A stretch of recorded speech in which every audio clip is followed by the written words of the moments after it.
Maz, can you tell her to stop playing that ball?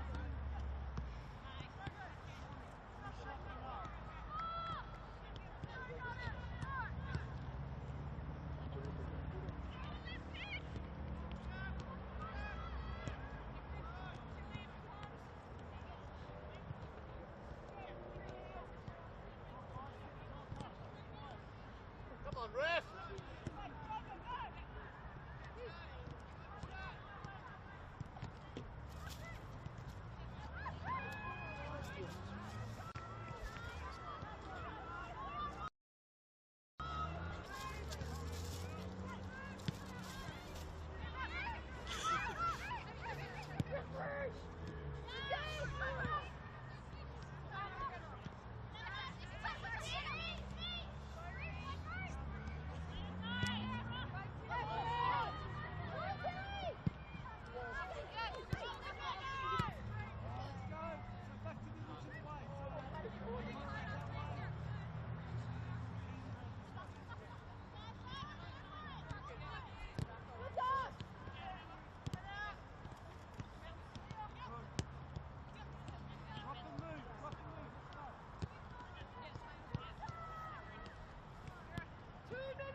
Good evening and welcome to a bitterly cold Gungahlin Enclosed oval where we feel very exposed out in the middle of pitch 1 before we get to pitch 2, which is right in front of us here.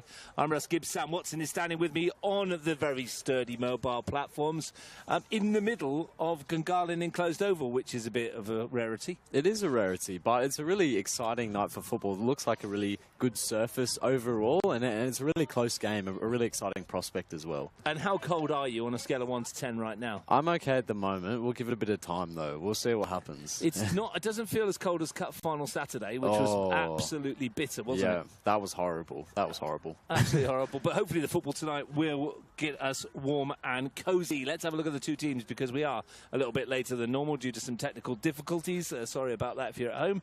And this is why you've got the angle that you can see on your picture right now, because we are on the scaffolds and not in the back of the magnificent grandstand that sits behind us. The team's end: Gungahlin United, Georgia Ritchie in goal, Chelsea Haley, Madeline Percival, Ayla Robertson and Ivy Stevens at the back four.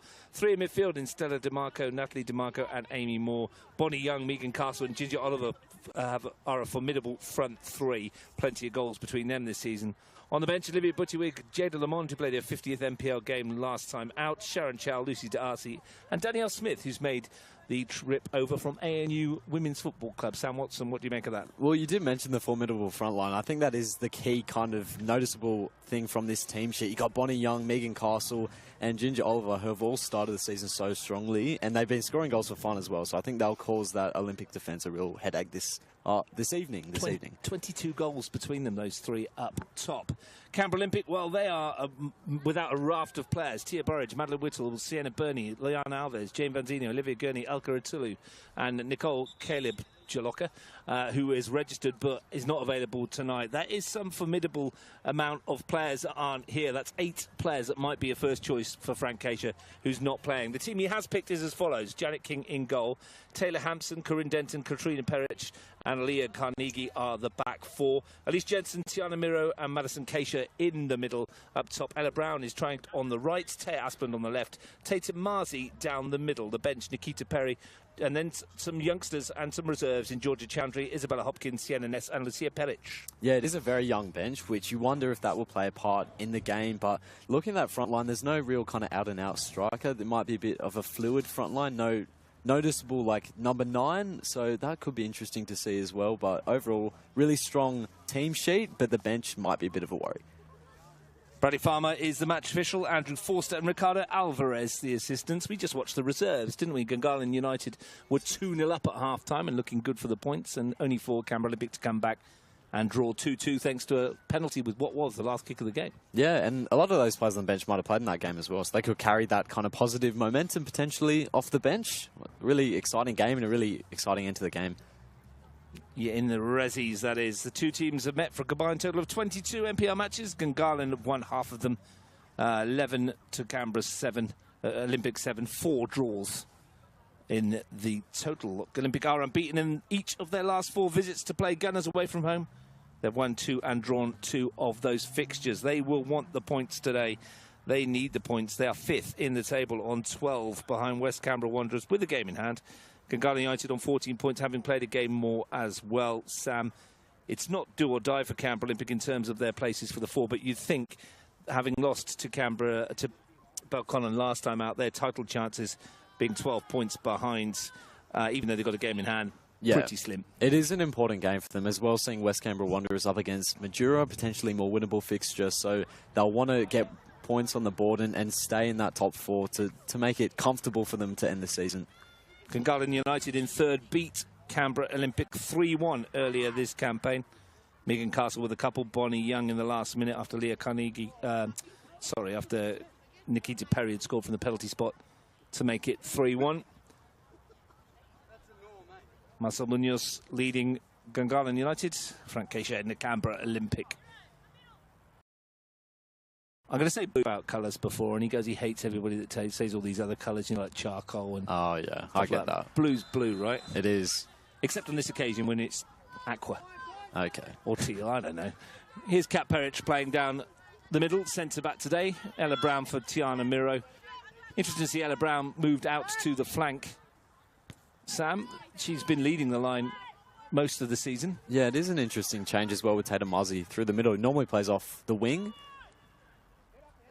And that's Megan Castle trying her luck early on. 8 goals in 7 starts for her this season. Yeah, what a pick-up for Gungahlin United. Came to life really for Canberra, Croatia, a lot off the bench, and then towards the end of last season, but has really stepped up this season and has become a key member of that front line. Sam, I thought she was going to be the Canberra Croatia's leading striker this season, Megan Castle. She was in the squad at the start there, wasn't she? Very late transfer to the Gunners. It's worked out well for her. It hasn't. She's adapted really quickly, given that it was so tight, the turnaround from teams. Janet King launches one towards Brown. Comes from Marzi. Hampson and Brown again. Tatum Marzi, another former Canberra Croatia player. Kat Peric, Lucia Peric on the bench tonight, her one and only game for Canberra Olympic. Lucia Peric was when she came on with her mum last year. Were you on that game? I was. You were. It was a very cool moment. It was very nice to see. One of those end of season games. That was a really nice vibe, that type of thing. Good football this by Canberra Olympic. Marzi to play it into the middle. Looking for the forward run. It's going to come out for Miro. That's the first pop of the afternoon, or the evening, I should say. Bounces harmlessly away from Georgia Ritchie. Some pick-up for Gungahlin United. Georgia Ritchie, her second game today. Canberra United player. Yet to make a debut for the senior team, of course. Yeah, certainly a big name for them in goal.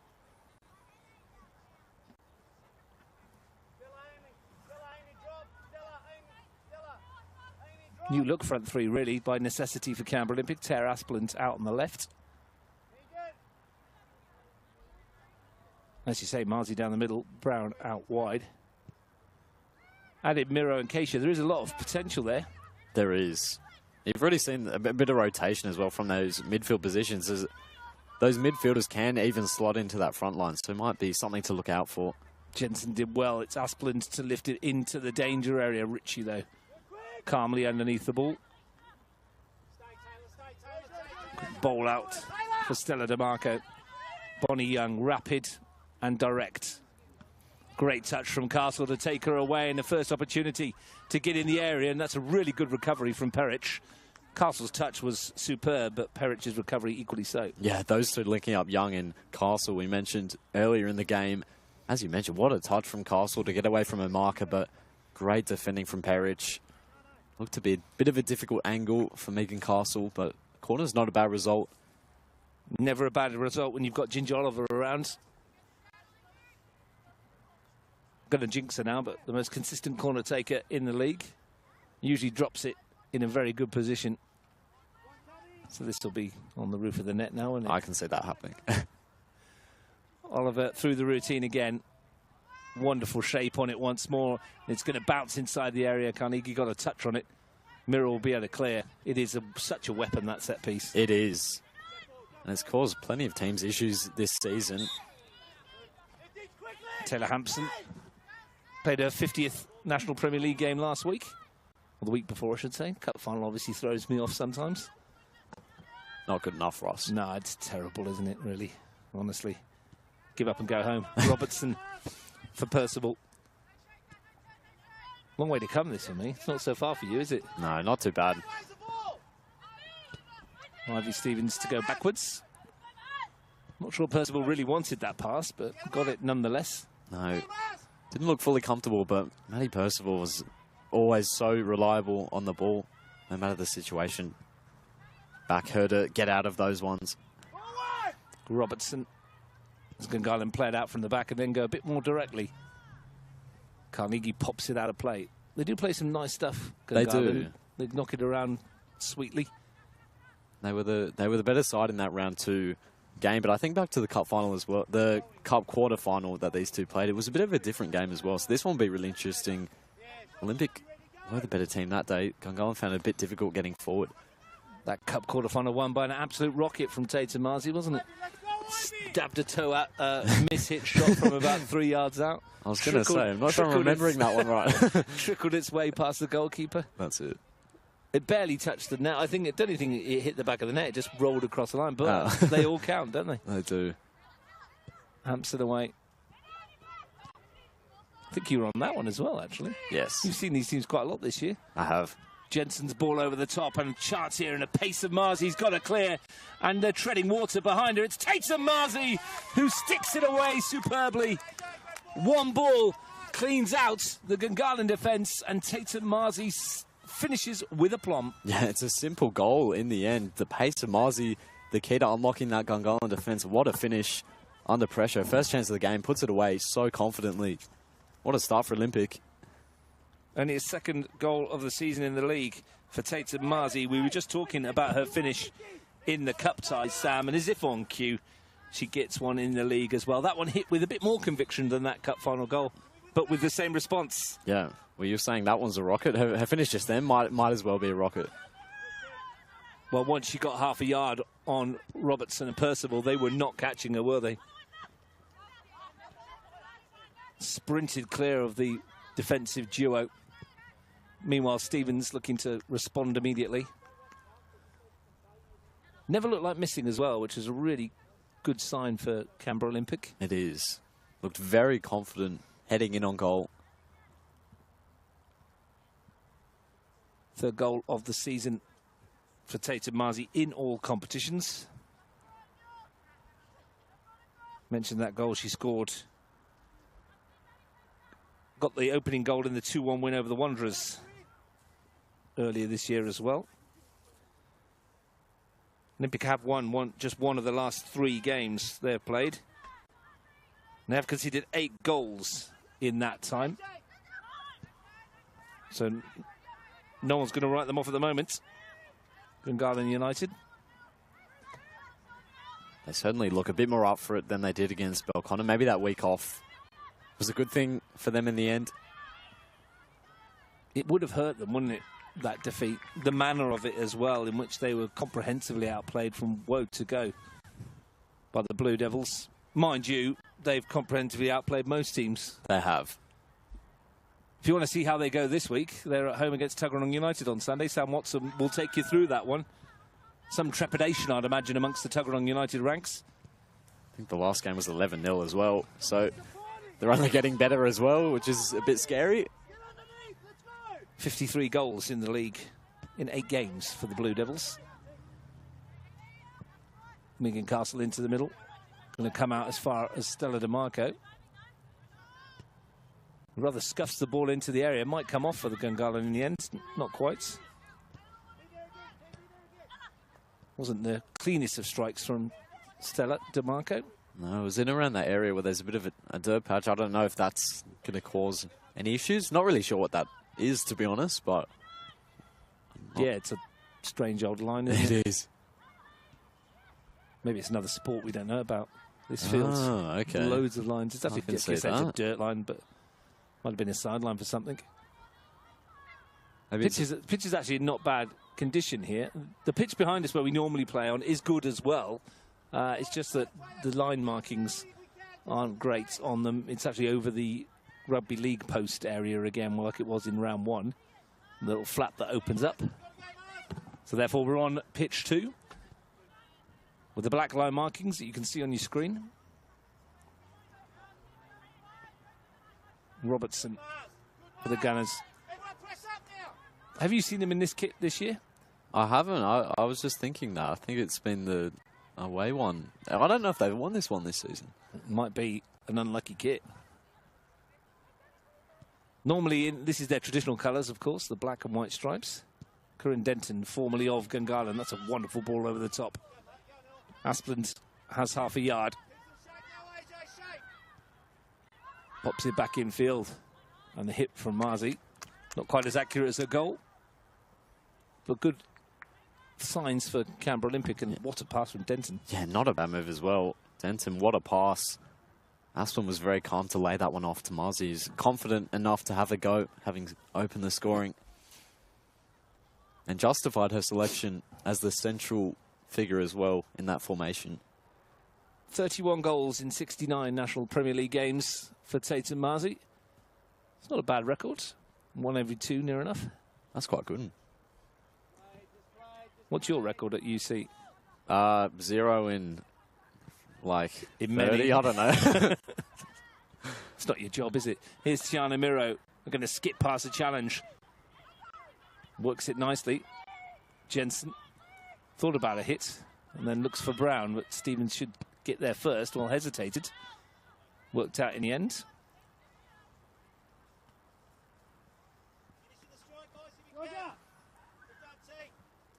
The other game this weekend in the Women's National Premier League, West Canberra Wanderers versus Majura from Melrose on Sunday. That will be live on the YouTube channel as well.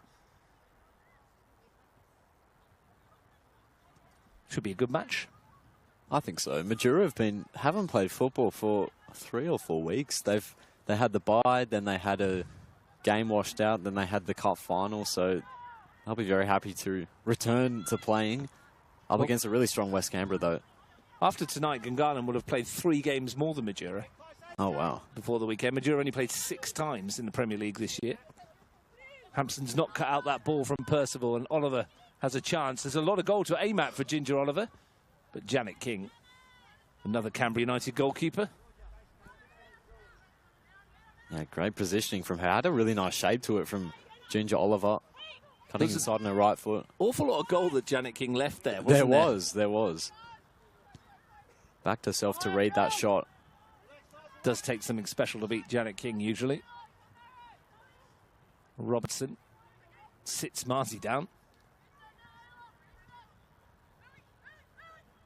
Good bursting run, lung bursting run forward in the deflection. Really good from Bonnie Young into the penalty area. And maybe one touch too many. Yeah, potentially, but that's the quality you have in Bonnie Young. She's that player when, I guess, the team's a bit down to kind of bring the game back to life from an attacking sense, and lovely drive in, and yeah, potentially too many touches, but difficult when you're running at that pace, and not a bad result in the end. Yeah, I'm going to get it. Needed the block. It was a good move as well from Gungahlin. As we mentioned, they play some really nice football. Ivy Stevens is going to go forward to join the attack here. Tall defensive player. Amy Moore will sit on the edge of the box and then make herself a nuisance. Delivery from Oliver is really good again. Nodded away. It always drops in a decent area. I think that one was Bonnie Young, Ross. I'm sorry to say. Was it? My apologies. It was. Yeah. I can't see that far. Fair enough. Marzi. Eyesight's difficult. It is at Gungahlin Enclosed. Asplant. Opportunity for Canberra Olympic, who lead. Go back to that in a minute. Not the Myers up of the corner. Offside.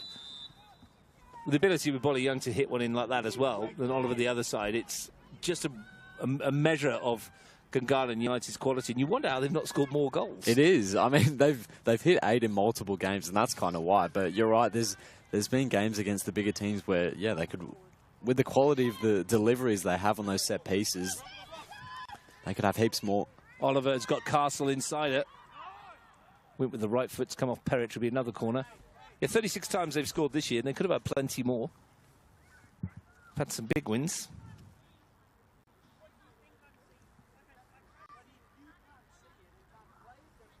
They've got goals all over the team as well. I think Nat Demako has 6 goals from midfield as well. Again, plenty of strikes. Likes to get forward. Haven't seen much of her at the moment in the early stages. Oliver's turn to take it from this side. King comes to punch. Only in the air, and well, it's nodded goalwards by Castle. Blocks off the line and will go the other side. What a delivery again by Oliver. Not where Janet King wanted to punch that ball, but good recovery from Olympic to block that one on the goal line. Not sure who blocked it, but another corner. Which Bonnie Young will take from the other side. And again, the delivery is magnificent towards Castle over the head, and Percival got a piece of it. Not really enough power to trouble King, but stole in unopposed. They've had a few half chances from those corners. That was one of the clearer ones. Starting to enhance the pressure a little bit. They've had a bit better of the game recently. Miro for Brown. Matt Tamarco steps in. Oliver. Stevens. But the goal hasn't phased them too much. They've shown, yeah, good attitude to keep on going despite the early goal. Chelsea Haley's ball in field. Comes this way via Percival. Stevens. Nat DeMarco. Both fullbacks like to get forward, don't they, in Haley and Stevens? They do. Plenty of Gungahlin players getting forward overall. Olympic kind of forced back in their half as well. Holding their shape well, though. Patient build-up as well. Robertson. Turn from Castle. Finds Oliver. Swings one in. It's over the head. It came to Moore. Couldn't quite get the touch goal which he wanted. Hampson away. Pressure building for Gungahlin United. It is, yeah. Moore didn't maybe expect that ball to get there, but if she noticed, I guess, that it bounced off her in the end. I think that's exactly it, Sam. It hit her rather than she hitting the ball. Yeah. But Gungahlin United have started well, but they find themselves behind. Haley back for Ritchie. In Gungahlin home matches, there have been 12 of them. Olympic have won 5, Gunners 4, 3 draws. Never a lot between them. Random statistic for you in a minute, as Georgia Ritchie will get this one away. You know, we like our history as well. It doesn't mean much anyway, Sam. But Gungahlin, who are coming forward through Stevens here. Stella DeMarco's unmarked in the middle. If Ivy Stevens could pick her out, this is a real opportunity. And it's turned in on the far post. And it was Amy Moore, I think. I don't know who it was because the referee was in the way. But it's 1-1. Did you see who it was? I think it was Bonnie Young. It was either Young or the Carnegie who bundled it in. Potentially an own goal, but potentially a goal for Bonnie Young. Either way, Gungahlin have got themselves back on terms. And as it came in, I think it was missed by DeMarco, and I think you're right. I think it might have been Bonnie Young who got the touch. Brad Farmer just got himself in the way. He did.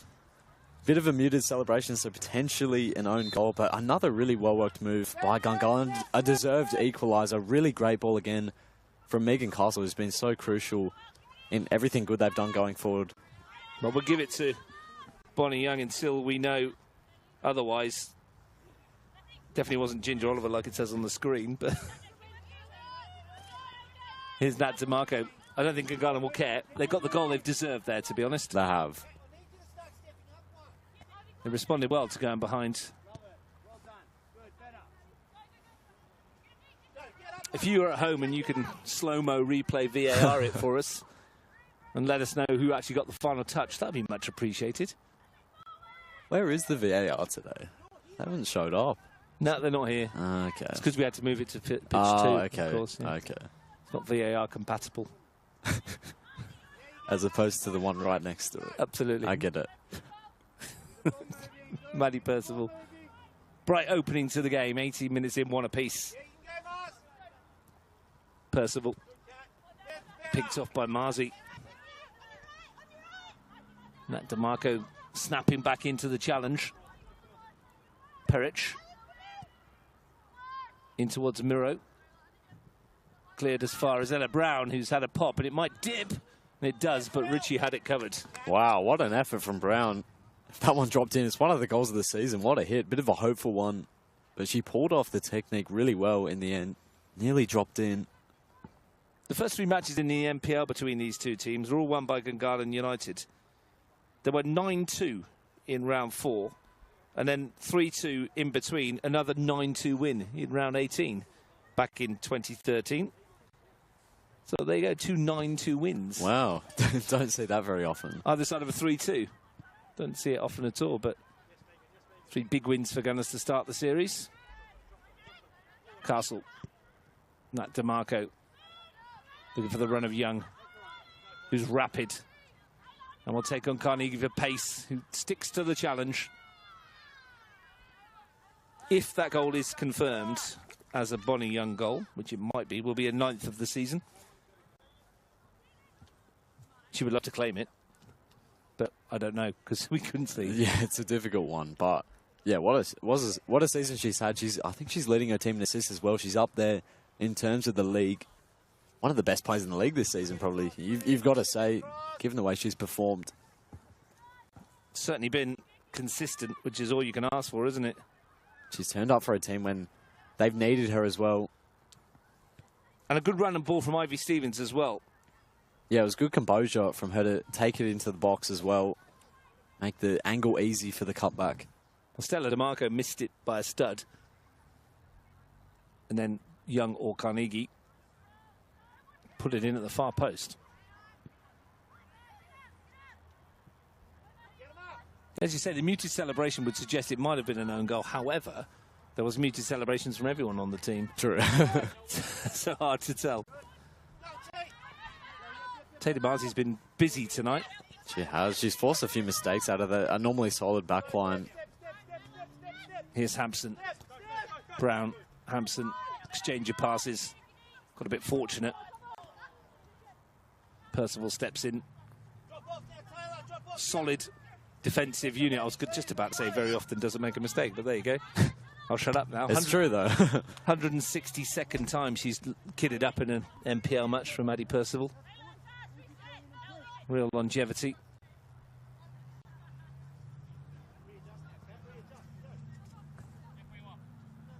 Canberra Olympic have now conceded 18 times this season, which is quite a lot for a side that didn't concede many last year. It is. Last season, of course, Canberra Olympic only lost once in the entirety of the season on the way to winning the league title. Had the best defence in the league as well. Castle. Sorry, Sam. Big change, I was going to say. Yeah, they've struggled a bit defensively. I mean, having all those players out doesn't help, does it? Keisha, Jensen rather, finds Brown. Looks for the run of Marzi. Goes for the near post and almost caught Georgia Ritchie out. Whether by design or fortune, it was a good effort. Yeah, not a bad effort. Georgia Ritchie looked like she'd spread herself really well and might have covered that one, but not a bad effort from Marzi. Good pass from Ella Brown as well. Experiment of player Marzi down the middle. Sam, you'd have to say success so far. It is. She's been Canberra Olympics bright spark so far. Keisha. Pedic forward. Miro allowed to turn. Denton. Asplund way over there on the far side. Keisha. Asplund again. Looking to link up two young Tyros. Maddie Keisha scored her first goal in the Premier League when she was 14 years old, which many remember. Tara Asplund beat her to it a couple of days, about a week beforehand when she was 14 as well. It's pretty crazy. Yeah, were you playing first team football at 14, Sam? I was close. No, I wasn't. Hit from long range from Keisha again. Doesn't trouble Georgia Ritchie. Quite remarkable how young they can be to get a debut in first grade. Keisha's came as a part of a hat-trick, didn't it? Yeah, I think she did. Got herself a treble. Can't remember. She's scored a fair few goals now. Maddie Keisha's been away for a while, of course. Was over in Spain. She's got a dozen Premier. If memory serves me right, the first 6 of them I might have commentated on. Lucky charm, maybe. Every time I turned up, she'd score. Wow. Here's Miro. Canberra Olympics turn to have a little bit of pressure. Going to break for Nat DeMarco. That's a good ball and a decent run from Oliver again. He's got Castle in the middle once more. Ginger Oliver might fancy it from here. Does fancy it from here, and it's tipping over King. And has it found its way in? Well, it hit the bar, I think, didn't it? Hit the underside of the crossbar. I'm not sure how that didn't go in. Wow, it did look potentially like it went over the line. Difficult to see from here. What an effort from Oliver, though. To beat Janet King, you said it had to take something special to beat her, and that was nearly something special Meanwhile, here's Tatum Marzi up the other end, using her pace to get away once more. And away from Percival. And darting forward, and Ritchie's turn to make a decent save. Well, chances at both ends. Really want to see that Janet King one again. I think she palmed it onto the underside of the bar, maybe. It did. It hit the bar, bounced down onto the line. Not over it. Here's Oliver again. Streaking forward. Almost found Young in behind. Out only as far as Nat DeMarco. Picked off by Jensen. It's been such an entertaining game so far, one end to the other. As you mentioned, that Tatum Marzi chance, all her making, did a little flick over a marker as well. When it hit the underside of the bar, the angle we were at, we thought for sure it was going to drop in the goal. It looked close. It looked really close. Jensen finds Perich. Denton. Switch of play. Lovely ball again to find Asplund, who's hugging that touchline. Carnegie almost to send it in.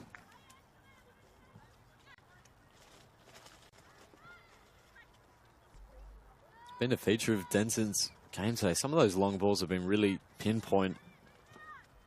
Keisha's played it forward. Asplund tries to turn. Miro bustles away past a couple, and that was almost a decent ball. Carnegie stopped her run, though. Really entertaining first 28 minutes here at Gungahlin Enclosed. If you can hear the rustling in the background, it's Michael eating his dinner. Be a bit cold now. He bought it before the reserve grade. It's got some crunchy chicken or something. It's making me frozen chicken, yeah. Thawed out. Castle.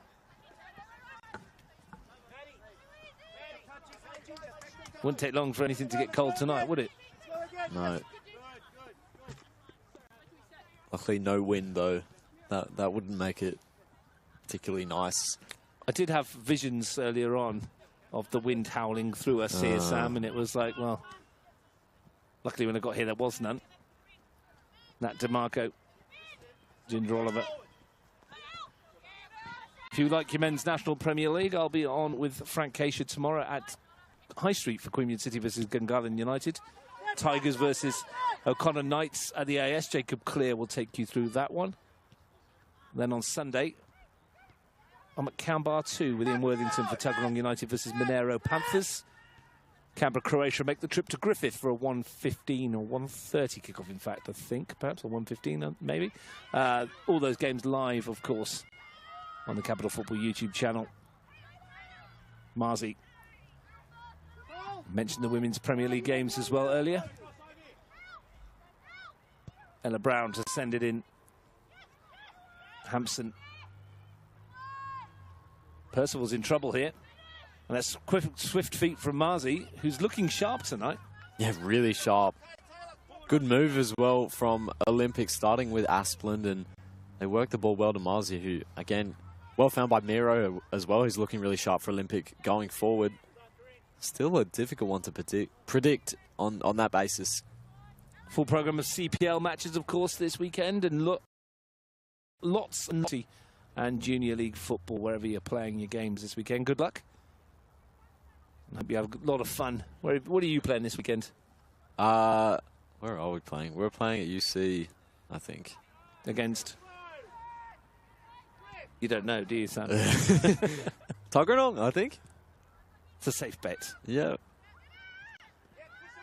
Is that Division 7?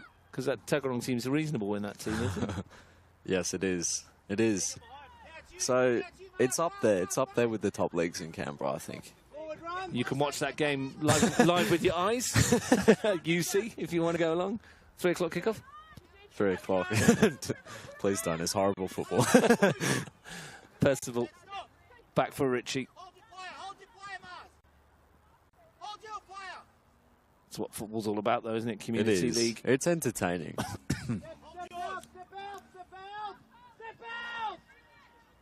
Thousands and thousands of participants, of course, in the ACT.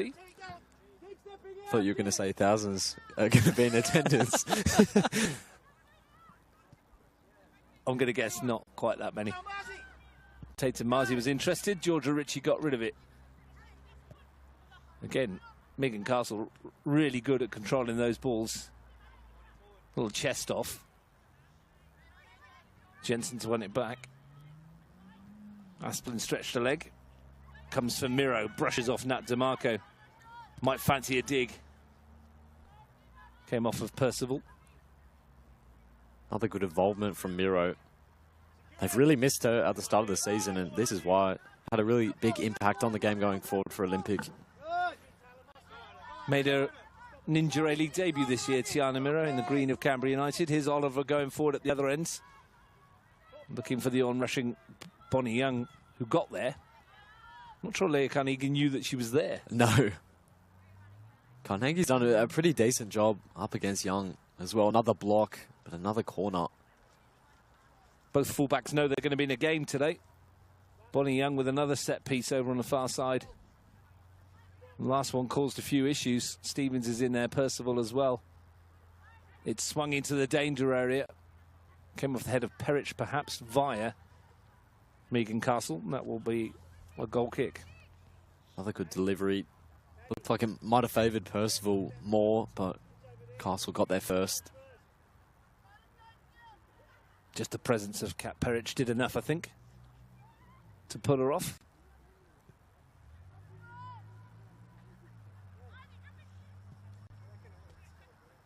Unfortunately, Sam, there's no canteen here tonight, so there's no hot drinks at half-time. Oh. It's a bit disastrous, isn't it? What if we can get Uber Eats a coffee? Get it from over there, maybe? I Tell mean, them to walk it over? Could walk it from here. Just ring them up. What's the delivery fee? Marzi's got room again. Good physical defensive play by Robertson. Matt DeMarco. And Stella DeMarco for Maddie Percival. Thought about sending Oliver, but then chose not to. Robertson again. Good pressure from Keisha. Without jinxing them, Sam, they're all pretty comfortable on the ball in the Gungahlin colours, aren't they? Happy to play it around. Yeah, every one of this team are really great football to watch, as you mentioned a few times. Very much in the mould of their coach, Marcel Munoz. That's how he likes his teams to play. Pelic finds Denton. Slide rule ball from Miro. Jensen back for Perich again. Ella Brown's touch, but Ivy Stevens got there. It's a heavy touch though from Ivy Stevens. It was. Had a few turnovers in possession. A few dangerous positions as well that they've presented to Olympic. Stella DeMarco for Oliver. Back to Stella DeMarco again. Dawdled on it and Hampson got a touch on it. Good intensity from both teams. Yeah. It's been a really, really good watch. Really good quality as well, and intensity. Which is always more prominent in a night game, which is exciting to see. That's some ball over the top from Percival. Carnegie's head has only helped it as far as Young. He's looking for Castle, but it should be Kings. Yeah, lovely touch initially from Young. Not the right release, but it was always going to be difficult to pull off that pass with Denton in vicinity. Stevens finds Castle, goes down under the challenge of Corinne Denton. Match officials said nothing doing. Was a hand in the back, but I'm not sure it was enough to cause the foul. Difficult one to call. Switch to Stevens, who takes her eye off the ball.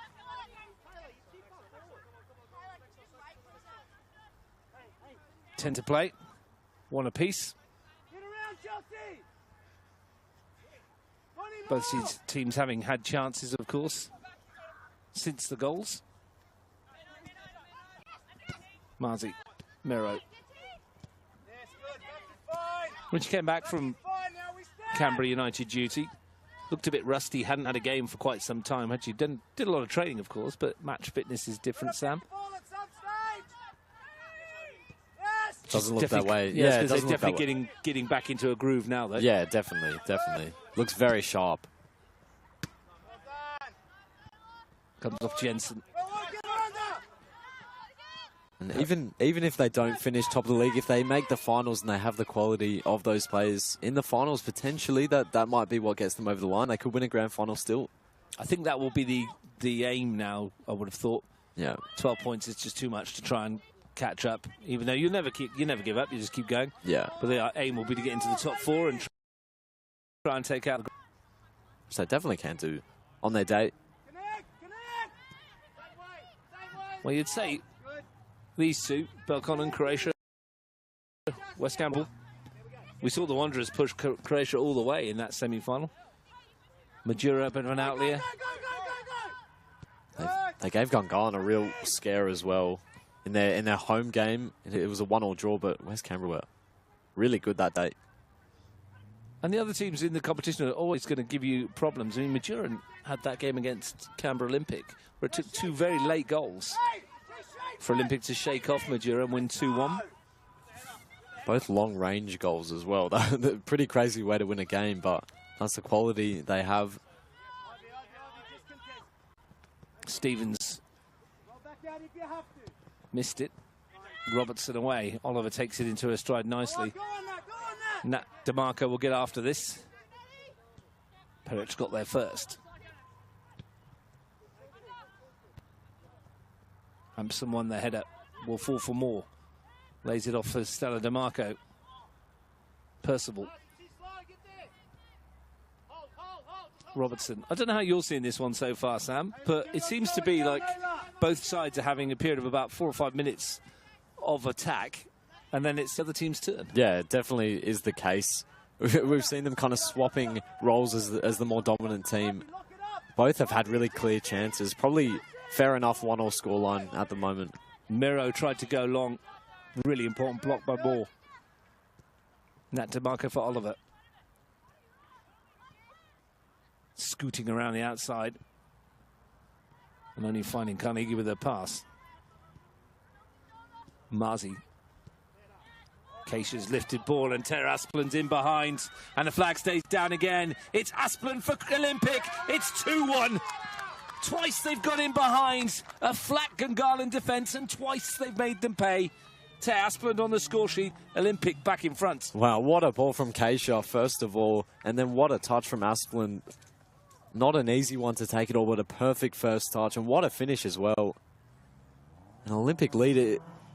We mentioned it was probably a deserving 1-1 scoreline, but that's the quality they have going forward, and they've capitalised on their chances. They lead 2-1. What a finish from Asplin. First goal of the season for Tara Asplin.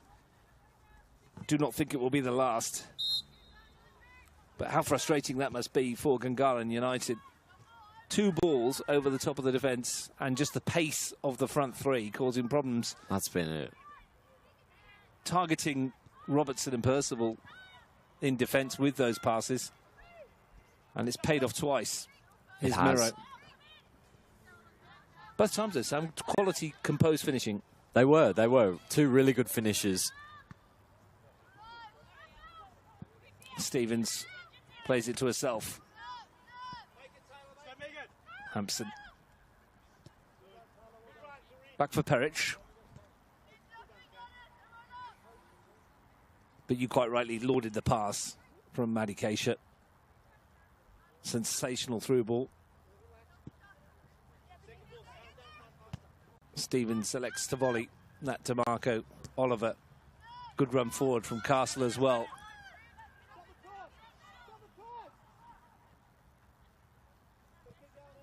Looking for the run of Oliver. That's really well played. And Ginger Oliver into the box. Sensational reverse ball from Megan Castle. Yeah, great understanding with her teammate there, Oliver. Looked to be running into a spot where she couldn't do much with the ball, but really inventive with that pass, the turn, the strength, and the through ball. Perfect weight as well for Oliver to run onto. It's Oliver with the throw. Finds Castle. Chance for Oliver to load something into the penalty area with a sweeping ball in. Rather shanked away from Perich at the expense of a corner kick.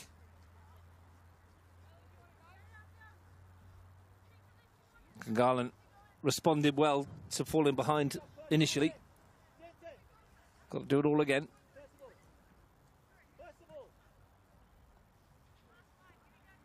Good way to start the weekend, this one. Oliver to take.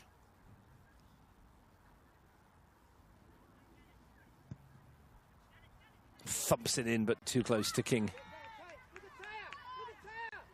Yeah, comfortable taking the end for Janet King. Chance goes for Gungahlin, but they've put in plenty of good deliveries. I'm sure they're allowed to have one not so good one. Wasn't bad, was it? Just no one challenged King. That's it, yeah.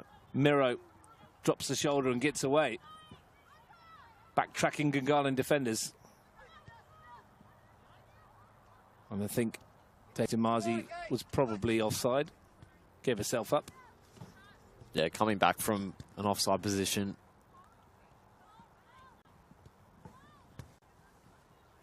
Temperatures dropped a few degrees, I feel.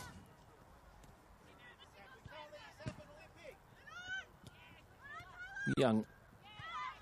Touch allowed Miro to take over. Hampson's won it back. Brown. Perich. Finds Denton. Jensen. Olympics turn to knock it about.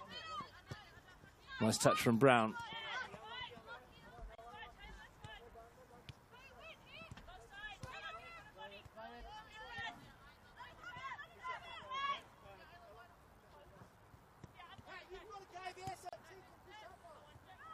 Less than 3 to half-time. The home side trail. Amy Moore on the turn. Oliver. Moore. It's back with Oliver. That to Marco. Great ball in. Megan Castle to hit it. And rather scuffed her finish. But lovely build-up play from Gungahlin United. Yeah, another great move. What a touch from Nat DeMarco as well. Not a bad effort from Castle, but Janet King's in goal. Not going to beat her from there. I think they almost may have kicked it into the floor. Maybe.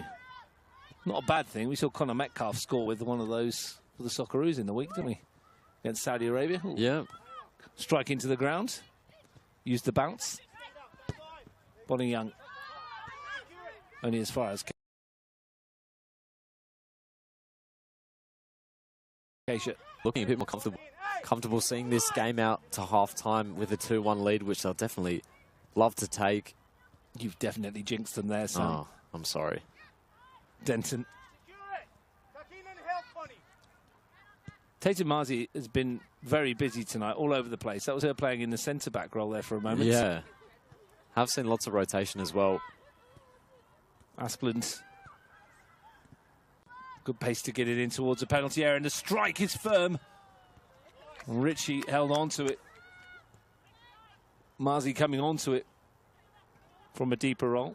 Yeah, Marzi again with the effort for Olympic. 3-1 would have been a potentially harsh scoreline to head into half-time. They have had a lot of big chances, Olympic.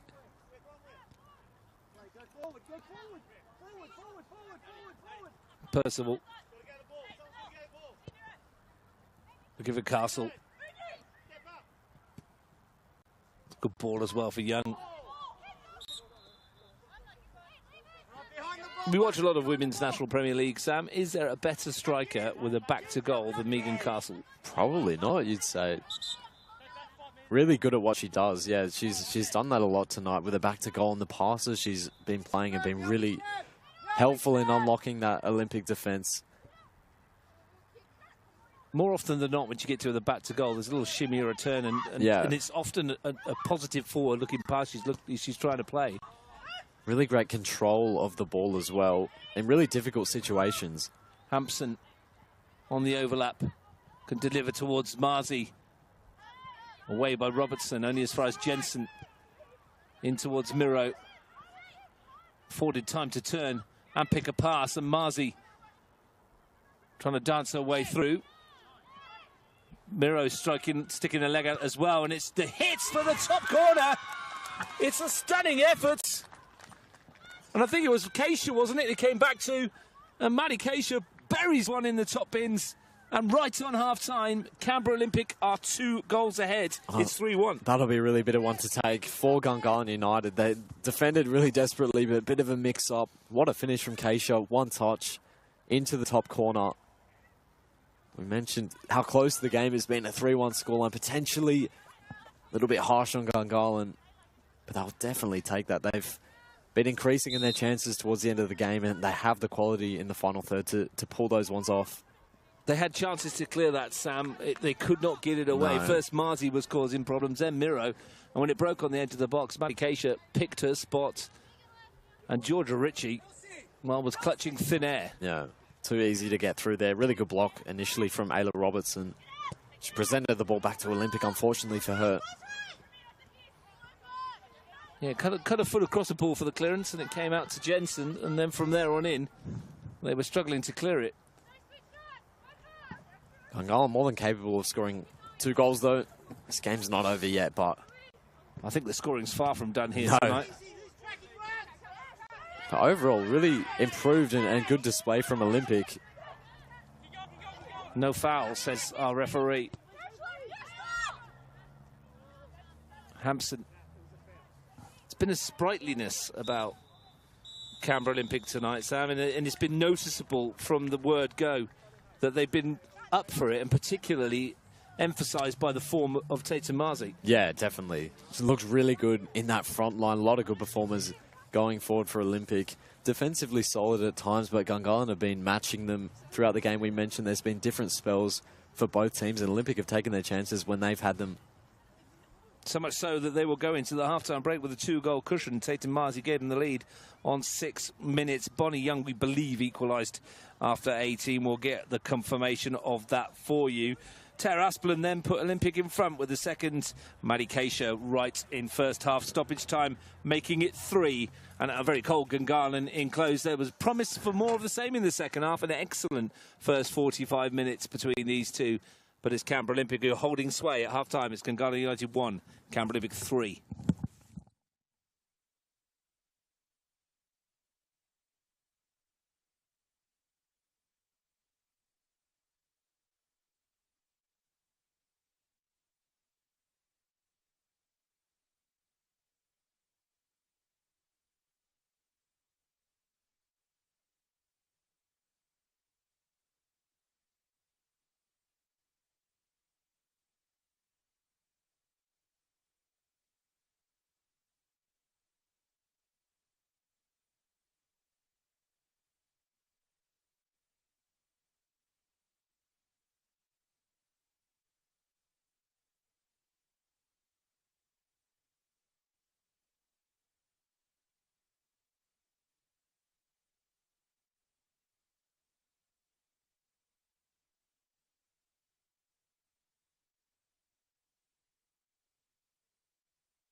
Welcome back to Gungahlin Enclosed Oval. Well, at half-time, Canberra Olympic lead by 3-1.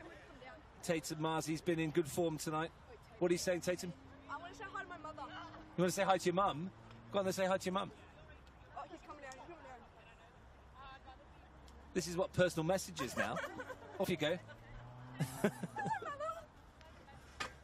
They're very jovial at the moment, Canberra Olympic, because they lead by 3-1, Sam Watson.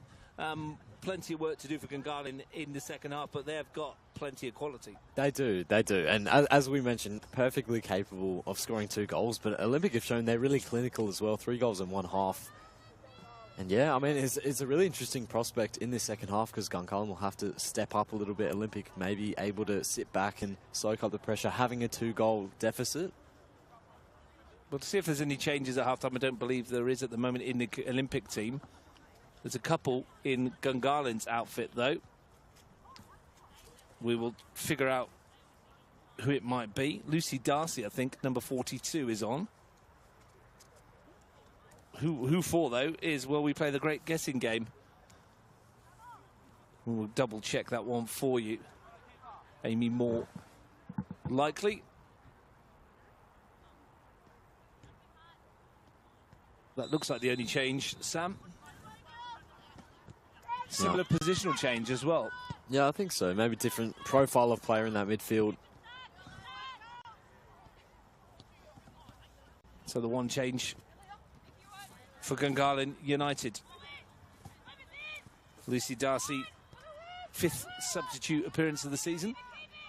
Marzi drifting past a couple, starting the second half sharply. Looking for Miro. Back for Carnegie. Yeah, Tatum Marzi right up for this game. We saw it at halftime as well. Do you know what? I've been doing this for a long time now. Yeah. I've never ever seen a player come up and ask to say hello to their mum on the camera at halftime. That's a, you know, Marzi might fall for it. Still getting involved. First for everything, of course. Yeah. I mean, look, it could be a habit at the start of the second half. Every single say hello to whoever they want to. I think so.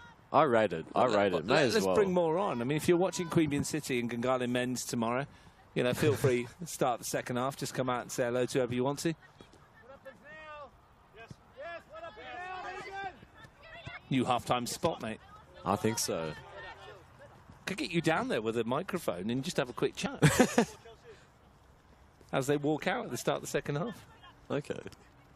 Referee will be going, can we start? And you'll be like, I'm busy. Still a DeMarco, offside against Bingen Castle. I thought you were saying as they're running past, I run along the sideline or something like that, potentially.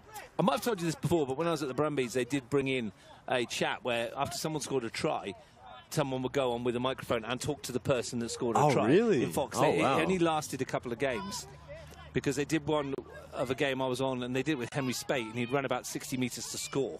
Oh, wow. And he was absolutely gassed, and they tried to talk to him, and he couldn't get any words out because he was Okay. sucking in some air. Anyway, that was an experience. Sounds like it'd be frustrating for the players. I mean, you're playing a game and the media wants to talk to you mid-game. Literally Interesting after one. he's just scored. It's Yeah. like when you score, if you score a goal and just after you finish celebrating and someone's there with a microphone, how are you feeling? I think we need to do it here. I think so. Absolutely. At least it wasn't to the opposition. Maybe someone who's just been trampled. True. And not, you know, how are you feeling, mate? You okay with this? No, not at all, really. Just Goal from Maddie Keisha right on half-time, though, Sam, in all seriousness, has given Gungahlin a lot to do. But you mentioned the first half, they've been amongst the goals this year. They have. And we mentioned the different spells both teams have had. If Gungahlin can make the most of their spells, if it's going to be the same kind of theme as that first half, potentially could get back in the game. They've got goals all across that front line, as we mentioned, and in midfield.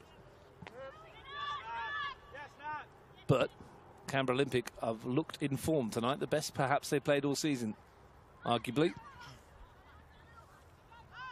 Percival. I don't think I've seen them play as well as they did in that first 45 minutes so far this year. No, very sharp, especially in that front line. Defensively solid as well at times.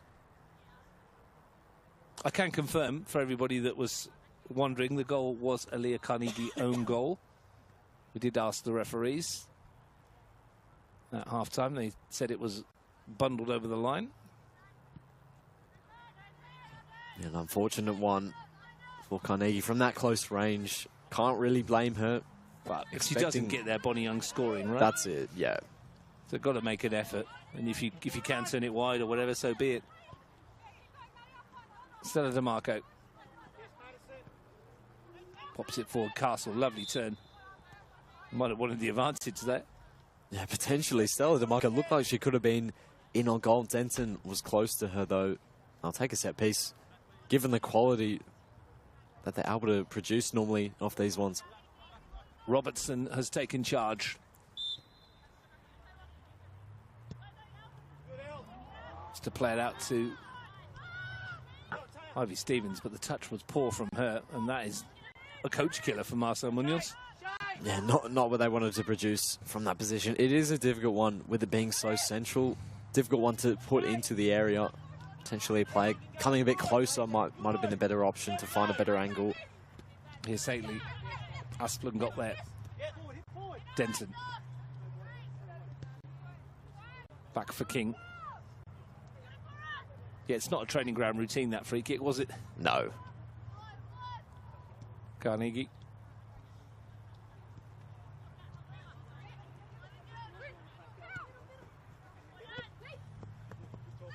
Here's Carnegie again. It's come off Haley. They won't panic, Gungahlin. Munoz sides never do. And they will try to play themselves out of this mire they find themselves in at the moment. They can do it effectively. We saw even when they went a goal down, they didn't panic or anything. They stayed calm and they worked on getting the ball into more promising positions. They have lost only one of the last 5 NPL games they've played. Matt DeMarco, who's not been in it too much tonight, has scored in the last 3 Gunners games and netted in 4 of the last 5. Could do with getting her on the ball in dangerous positions a little bit more. Yeah. Bonnie Young as well, not as much in the game as potentially she would like to be. But a player when she gets on the ball can be really dangerous, both of them. Well, you've already mentioned their 2 names, Nat DeMarco, Bonnie Young, added Megan Castle is after this, and Ginger Oliver, and there is enough quality to be able to cause problems for this Canberra Olympic team. Yeah.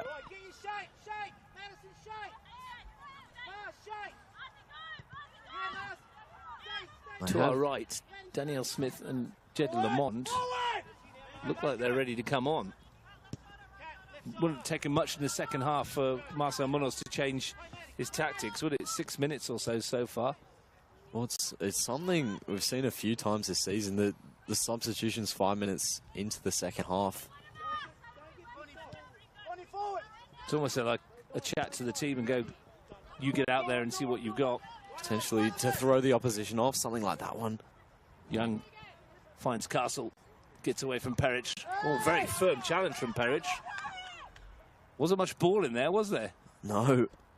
Bonnie Young slips. And Castle's offside.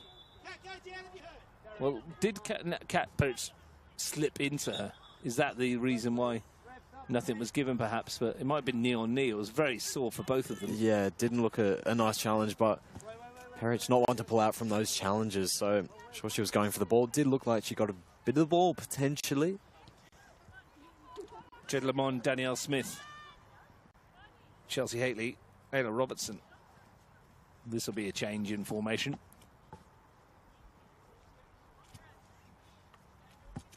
Unless Lamond will go to fullback. We will see.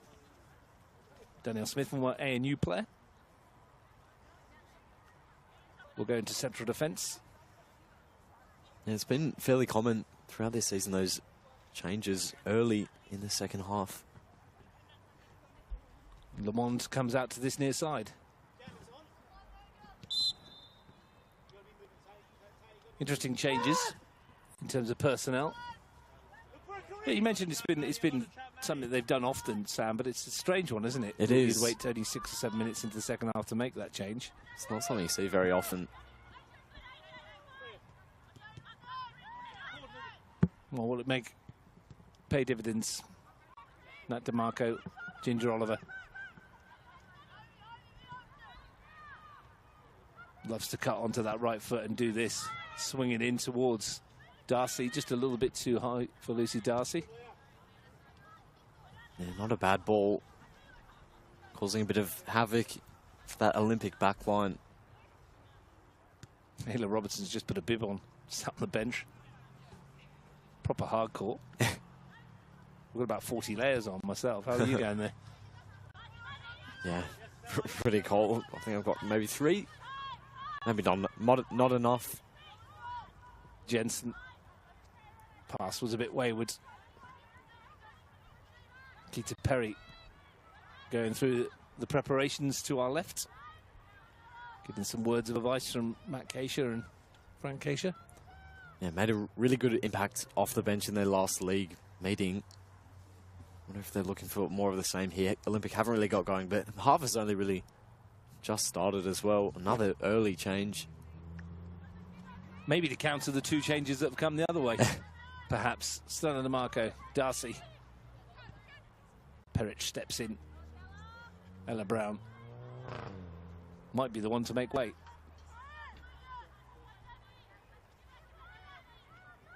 Done well out there as a wide forward, Ella Brown tonight. Yeah, she's been very composed. Played some really nice passes as well. Why are we not doing that, Corinne? Smith. Not a bad ball forward, but nobody really gambled on it. And this should allow Olympic to make their change. Yeah.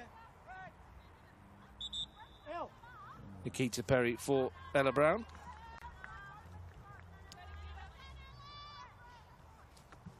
Good pick by me there, Sam. Fantastic work. The 1 in 10 chance pays off. Well, I say 1 in 10 because I doubt he was going to take his goalie. True. So that's very smart thinking. Here's Nikita Perry then. 49th time in the Women's National Premier League for Nikita Perry. Last season crawled by injury. Yeah, done well to come back, make an impact. In a really deep Olympic squad as well. We mentioned a lot of absent players as well. She stepped up when she's been called upon, scored a few important goals for them. The performance tonight, as I say, possibly the best of their season. The long-time Olympic viewers or the coaching staff might disagree, but everyone has their own opinion, of course. But without all those players that we mentioned at the start of the broadcast, and I'll re-mention now, Tia Burridge, Maddie Whittle, Sienna Burney, Liana Alves, Jane Vanzino, Olivia Gurney, Elka Atulu, and Nicole Caleb, who's coming back and being registered. This performance has been excellent. It's almost like with all those players out and champion at the bit to come in, these ones have gone well. Here's a chance to stake a claim. Yeah, I think that's 100% what's going on here. Every player seems up for Olympic. No one's kind of dropped off in any case. Really hungry to win the ball back and really intense. You mentioned the intensity as well from Olympic. It's been really good to see. Been a good watch all round so far. Just over half an hour left in it. Stella DeMarco, Maddie Percival, Bonnie Young. Looking for Jade Lamont down the line. Young goes early. Good win by Asplins. Nat DeMarco almost picked the pass for Castle.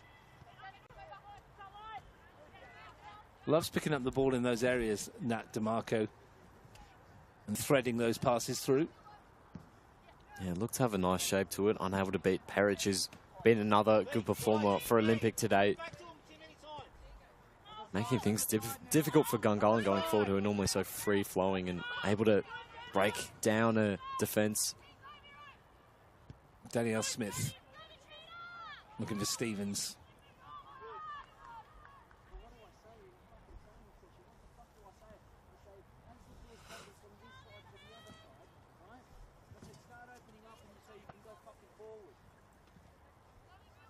Failure to score against the Blue Devils in round 8 was the first time in 11 games the Olympic had not scored a goal.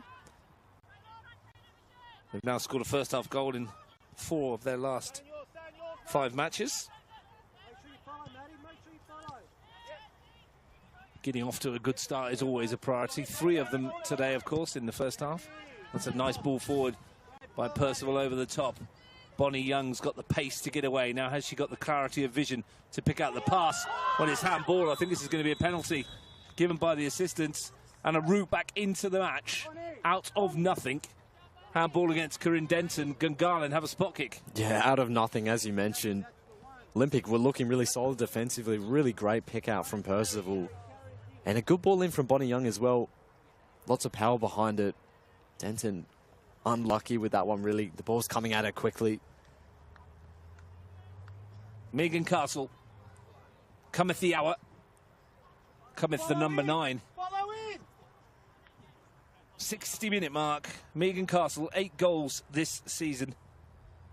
Get Janet. 37 in her NPL career, and a glorious chance to reduce the deficit, and does so.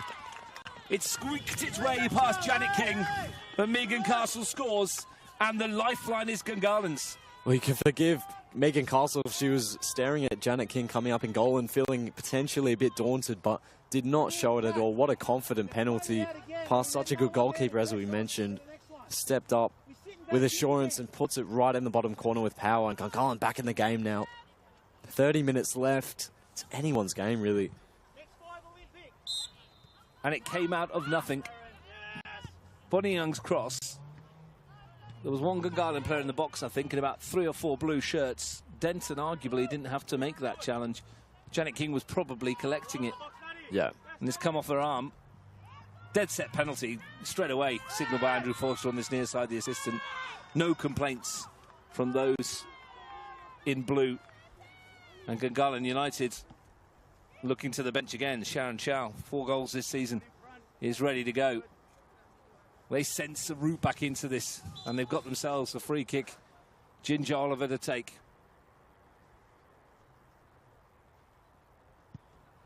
Launches it into the danger zone, and Darcy climbed highest.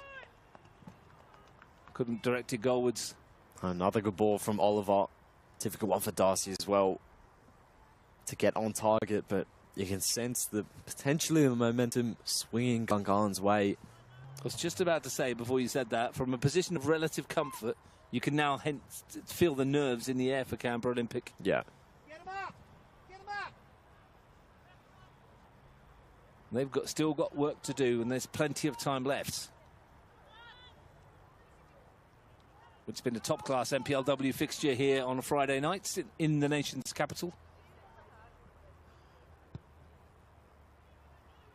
Janet King looking for Perry. One back by Stevens. Crunching tackle from Perich. Yeah, great tackle again from Perich. Did not hold back. Again, won the ball cleanly.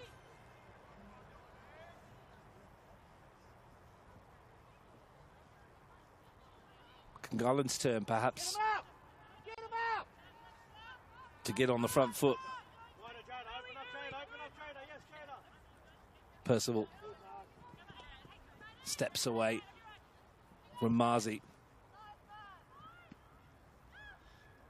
Stevens.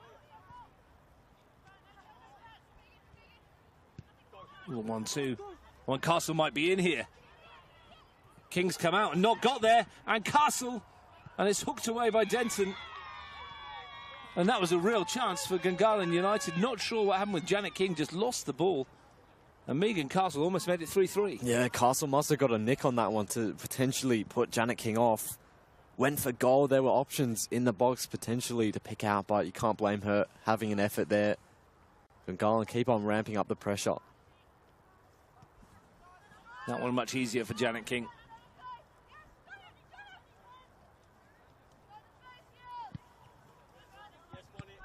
Clearance isn't great. It's only as far as Bonnie Young, who's off and running again and delivering again.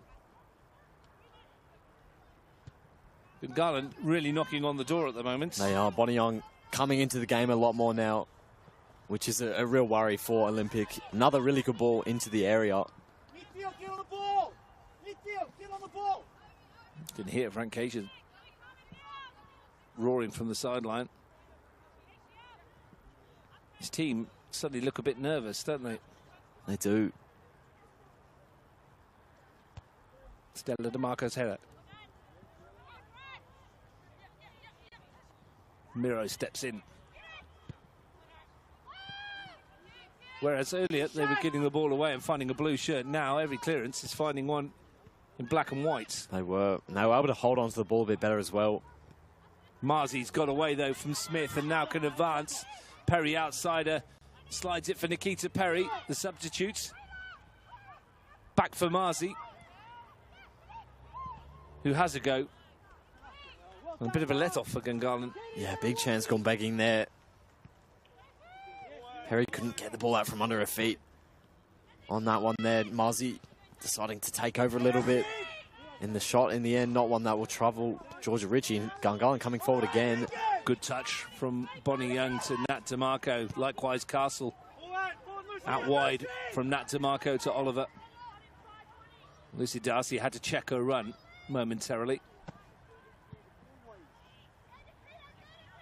And the pass was on for Darcy. Maybe a little bit late. Here she is. Won't be able to keep it in, though. This feels like a cup tie, doesn't it? It does. We had a cup final last week. This very much feels in the same ilk. Important match in the scheme of the league table, of course. A Canberra Olympic win will put them on to 15 points, up into third, above Gungahlin United, having played the same amount of well, having a game in hand as well, sorry. West Canberra Wanderers can claim that position themselves should they get a win over Major on the weekend. It's shaping up to be a really exciting top four race. Here goes Castle again, and she's going to get there. Janet King came and stopped. It's Megan Castle, and that's a fine save. King came, stopped, and then made her mind up and stood strong. Yeah, what a stop from King. How big would that be at full time? Megan Castle in on goal. The way she put away that penalty, you'd expect the net to bulge, but Janet King with a massive save. Read that so well. Another corner, though, for Gungahlin. And the chances keep on coming for them in the second half. They're looking the more likely at the moment. Ginger Oliver to take. Whole cluster of Gungahlin shirts in there. Oliver swings it in dangerously. Percival got up. It must have come off an Olympic defender. I think the downward header did. In the corner this side. Bonnie Young's turn. Double change coming up here. Olivia Buttiwig and Sharon Chow both about to join us. Not before Young goes short. Stella DeMarco. Different angle from Bonnie Young. It's a good-looking cross as well towards the far post. Percival won it. Just lacked the power, Sam. Yeah, couldn't really do much with that ball. It was a good ball from Bonnie Young. Difficult one to beat Janet King from there, though. Those ones that are bending away from goal, really hard to generate the power you need. They are. But since the penalty, Gungahlin United have been in the ascendancy. They have. Got to start putting these ones away, though. It might start to play on the mind a bit. They're missing chances. Potentially see them getting one, though. It's that type of feeling of the game right now. Taylor Hampson trying to inject some attack into the Canberra Olympic team.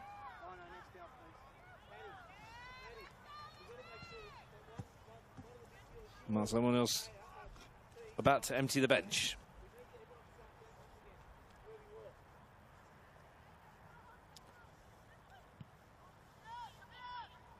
Perich.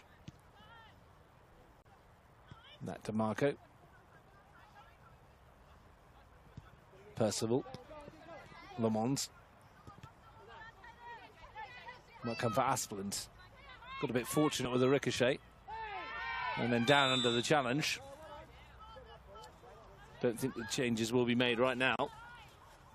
This is prime territory for Canberra Olympic. It is good position.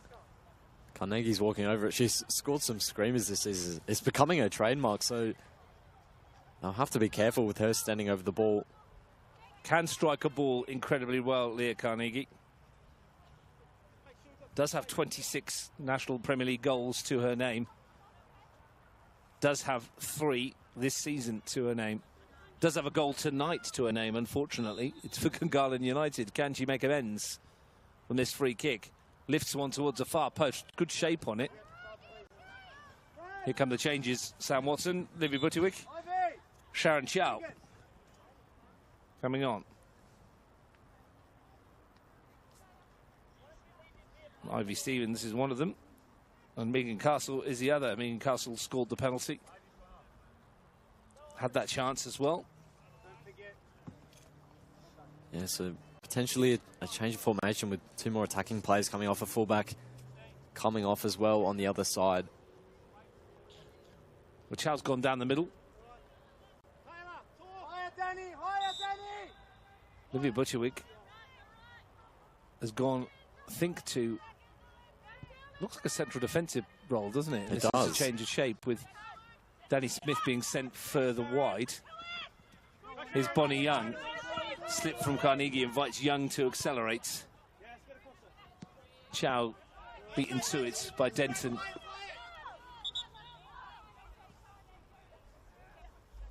Yeah, good.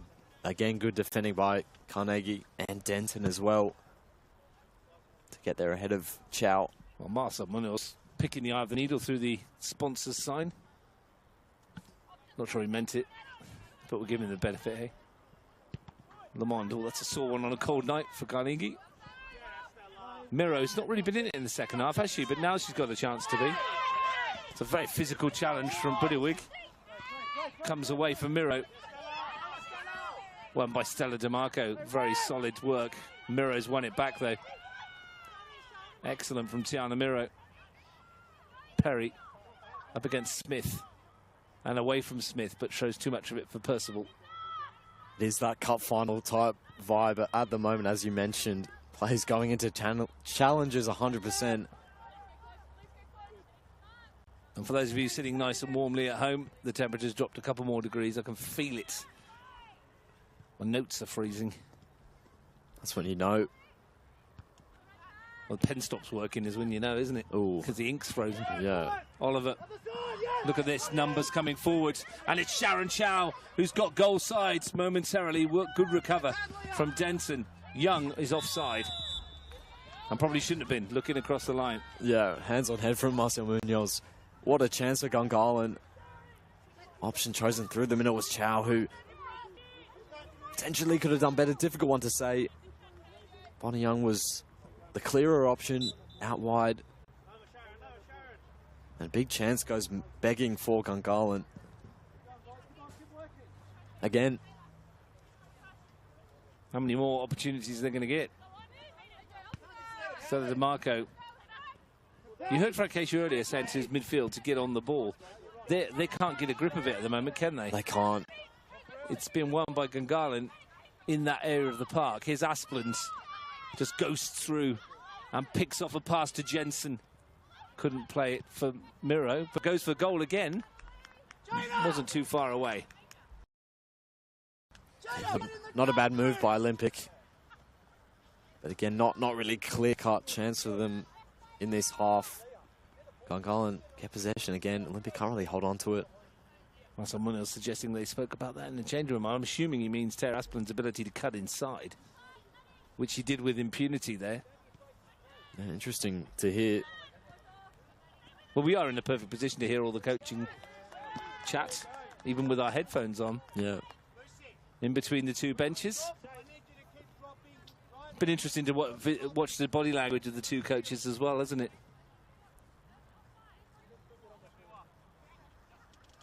There, Carnegie.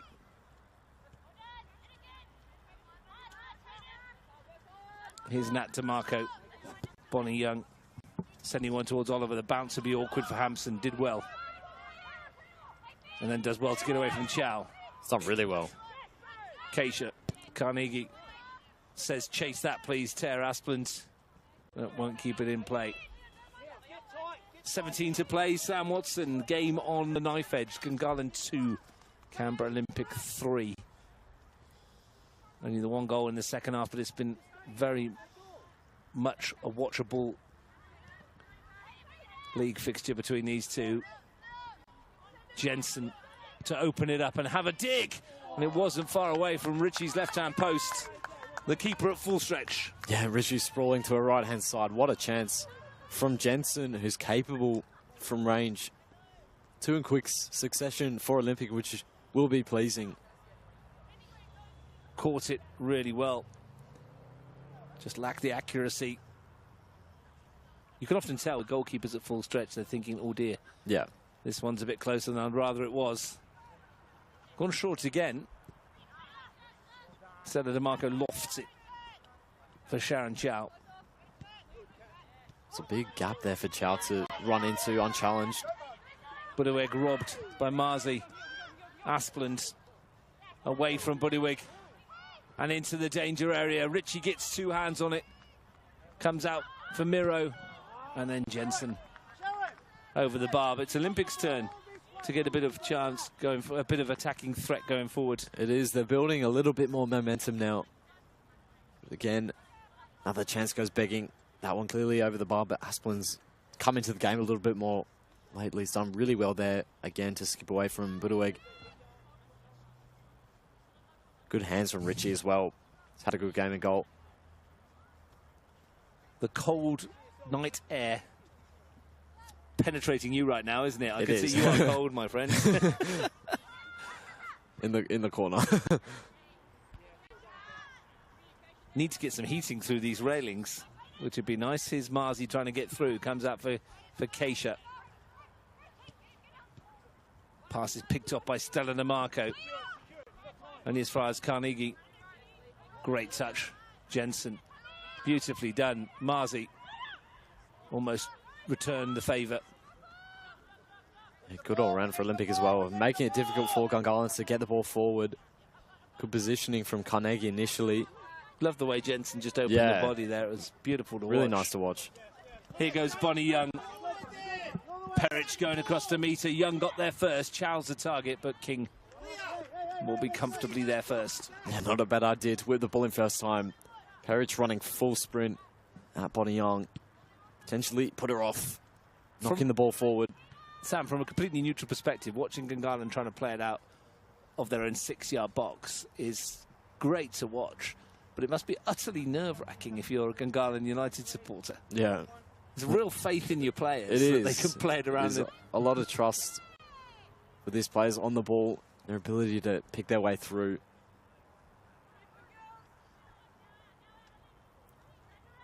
It is a nervy watch, though. Hampson. Good turn from Perry. Yeah, nice idea there from Perry. Reminder that Women's National Premier League action continues on Sunday. Sam Watson will hopefully be a bit warmer at 3 o'clock at McKellar Park. I hope so. Balcony United versus Tuggeranong United and West Canberra Wanderers versus Majura over at Melrose. Here's Perry cutting inside. Shooting opportunity, perhaps almost teed it up for Tatum Marzi. Good defensive work in the end by the Gunners, whose men's team are in action at 3 o'clock tomorrow at High Street. Frank Keisha, the coach of Canberra Olympic, to our left, will be with myself on the broadcast platform there at High Street for Queanbeyan City versus Gungahlin United. Backing up a really great, I know they played midweek, but backing up a really great cup final performance. Now, Will Guerrero, who went off with a concussion in that game, will be missing, of course, I would imagine. Thomas Lazewski, after a great cup final and a really good couple of weeks, has broken his ankle. And is now going to be out for quite some time, unfortunately for him. That clearance from King finds Aspland. Almost squeezed it through. Queanbeyan City coming off a 0-0 draw with Tuggeranong United on Wednesday, and we'll see Tuggeranong United on Sunday. We'll face Monero Panthers, who were coming off of a 3-2 loss thanks to that Daniel Colbertaldo's special free kick in the 90th minute to Croatia at Strider Park. That game at Sunday at 3 o'clock. Myself and Ian Worthington will take you through that one as well. Don't forget to tune in at 1:15 down at Solomad in advance, though, for Ugali versus Canberra, Croatia. Leah Carnegie with a free kick, very much in range if she fancies it. There's a nice gap over the top of that wall, and that's where she's gone, and it will tip, but just over the crossbar. Roger. What a player with her technique. It's really well hit from Carnegie. Really impressive the way she hits and it dips. It floats and then it dips, doesn't it? It's so impressive. It's such a good technique. And as well, and perfect placement as well. Unlucky not to score. Canberra Olympic getting hold of the game a bit now. They are. Gungahlin need to be getting the ball forward. Asplund towards the far post. Perry's there with Smith and got there first. Wants a corner and gets a corner. Well, Gungahlin had their spell after the penalty. Now it's Olympic's turn to have a spell of attacking threats. Yeah. It's been that kind of game. It has. Olympic have Gungahlin right where they want them at the moment. Forcing mistakes, and they've kept them in their own half for quite a long period now.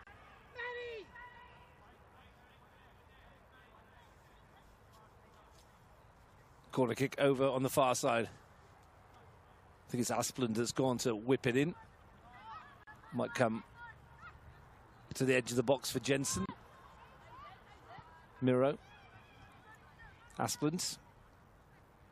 Threatened across and then jinks away through. Goes down. No free kick given. Oliver can't get away from Jensen. Likewise to Nat DeMarco. All a bit scrambly at the back. Nikita Perry. Looked lively since she was introduced. She has been working really hard on that right wing. Into the final 10 minutes. Olympic leading by the odd goal in 5. It's going to come for Chow. Young. Looking for Chow again. Lamons. Picks a pass for Darcy. Miro did enough. Oliver. Thumped clear by Denton. Marzi will chase it. Yeah, Olympic look comfortable again defensively. Not enough numbers forward for Gungahlin on that last attack. They don't look fully comfortable breaking down this defence. Introduction of Sharon Chow is a different kind of forward. Yeah. So Megan Castle loves to run into the channels, Sam. Does that change the build-up play a little bit more? They can't really hit that ball. Potentially. They haven't always been playing to her strengths in that regard. Playing her down difficult corridors. But they did have that chance where they slipped her through. So it does work if they can execute it properly. Potentially a bit more pace than Megan Castle, but different kind of forward. Just changes the route to goal a bit. Here's Bonnie Young. Denton will come across. Always sweet if you can go back to the club that you left and get 3 points. A lot of space here for Denton.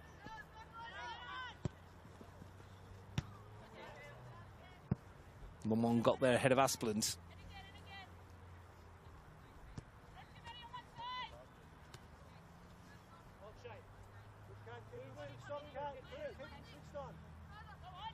Is there another goal in this one?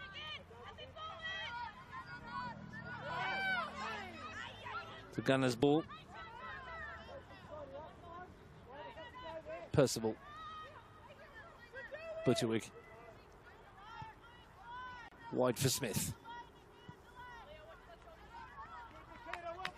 Good press from Perry just to force the error. Yeah, she's done that really well since coming on. It's been an important part of Olympics' ability to get back into the game a little bit more in the second half. Forcing the pressure, forcing the errors for that Gungahlin back line.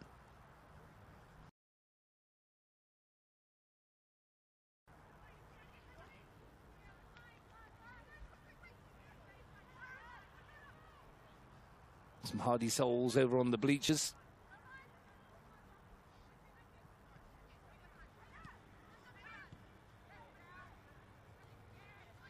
Charles ball backwards.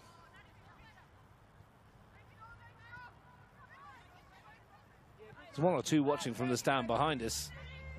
Sam, they need X-ray vision to see from there. Yeah, I was going to say. Supervision. Yeah. Zoom lens.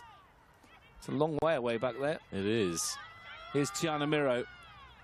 Perry's got some space. And the delivery's good, but Ritchie's right there.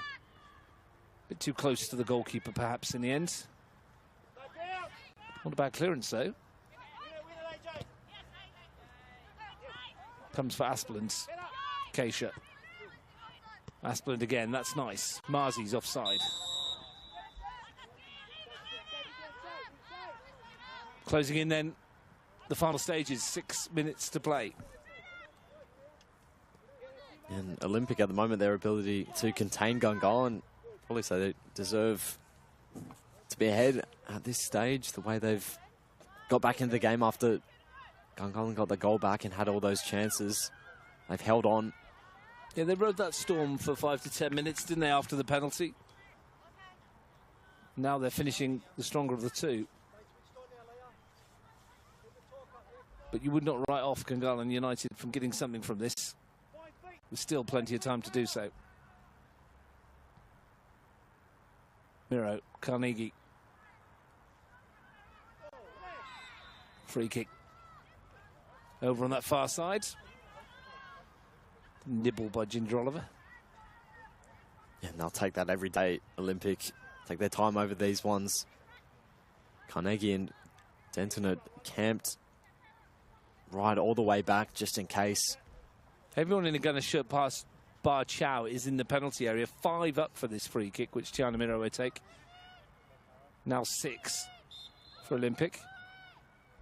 Miro whips one into the danger area. Came out to Perich. Back for Hampson. It was neither the shot nor the chip in the end from Taylor Hampson. Kat Perich played that one back. She had an opportunity perhaps to take a touch and turn. She did. Would have been a difficult one to pull off, but here they go the again. option was there. Playing out from the back, Sam. Yeah. Done it well, haven't they? They've done that really well.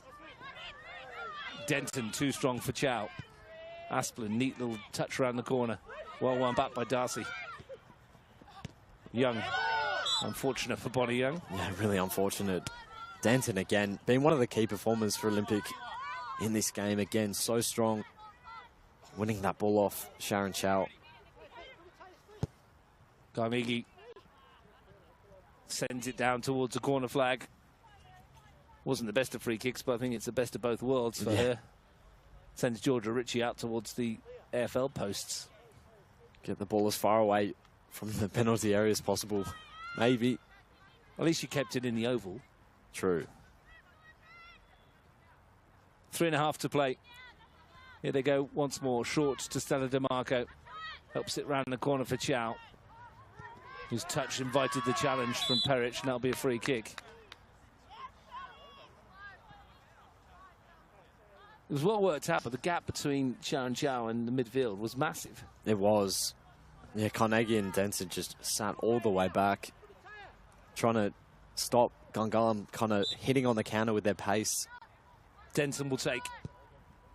And will go for goal. And Georgia Ritchie rather nonchalantly just grabs it. Hampson across with Smith. Oliver goes down, free kick the other way, becoming a bit scrappy in the final few moments. It is, and it's the first time really Gungahlin have got this far in a long time. Good opportunity for them to knock it forward. Oliver's gone early with it, perhaps too early. Smith's won it back. Space here for Stella DeMarco. Kind of stole in unnoticed on that far side. Miro. Looked very sharp tonight, Tiana Miro. She has. Made a really big difference for Olympic.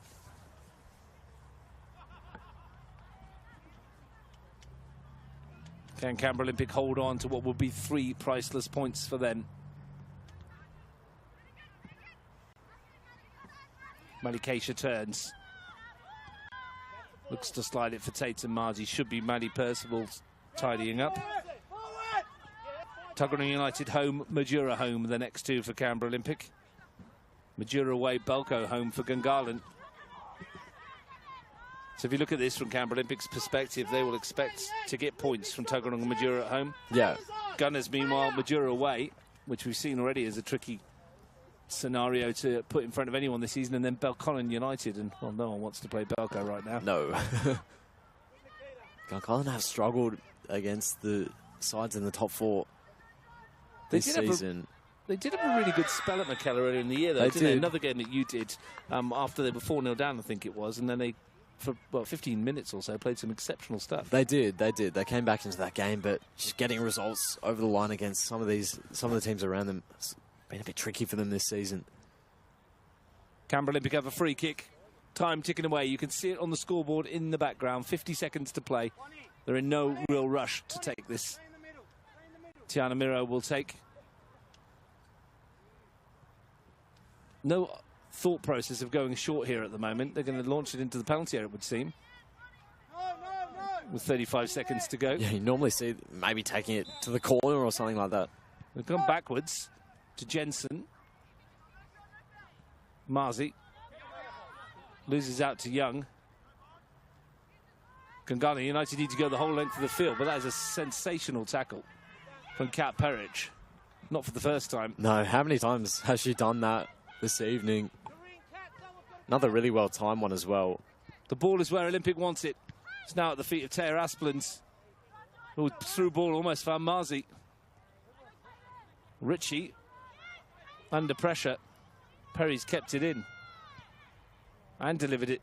Stella DeMarco, we're into stoppage time. At the end of the 90 minutes, whatever's going to be added on, only the officials know. Skips out of play. Olympic have the ball. Olympic have their hands on the points. 30 seconds of stoppage time played.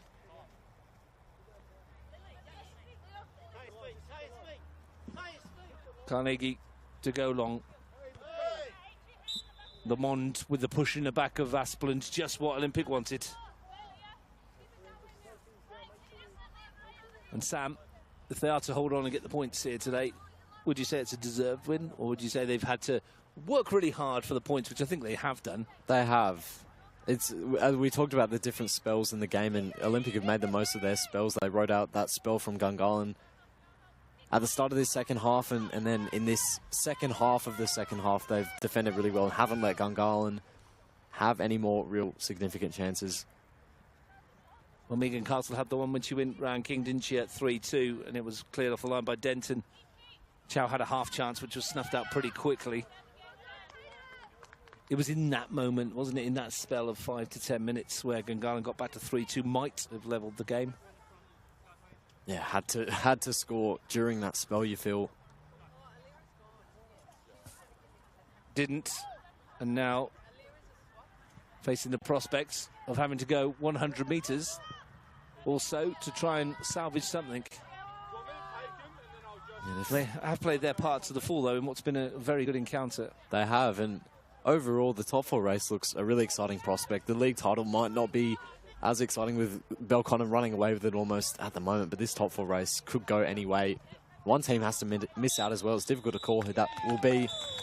Tonight, though, the team missing out is Gungahlin United. Sam Watson, they led, then they trailed, and ultimately they're going home with nothing. Your final thoughts? Yeah, big performance from Olympic, big win for them. Really close game as well. We mentioned the spells both sides had, and as I mentioned before, Olympic made the most of theirs. Defended really well this end of the game and managed the game well to stop Gungahlin getting forward and getting that late equaliser. So deserved win in the end, you could say. Thanks very much for joining me, Sam, on a freezing cold night. Tatum Marzi gave Canberra Olympic the lead. Leah Carnegie own goal levelled matters up. Taya Asplund restored Olympic's lead before half-time, and Maddie Casey made it 3 heading into the break with a curler into the top corner. Megan Castle's penalty meant that the last half hour or so was on tenterhooks for those in blue, but they have prevailed, and they'll move up to 3rd on the ladder as we stand, because a full time at Gungahlin Enclosed is Gungahlin United 2, Canberra Olympic 3.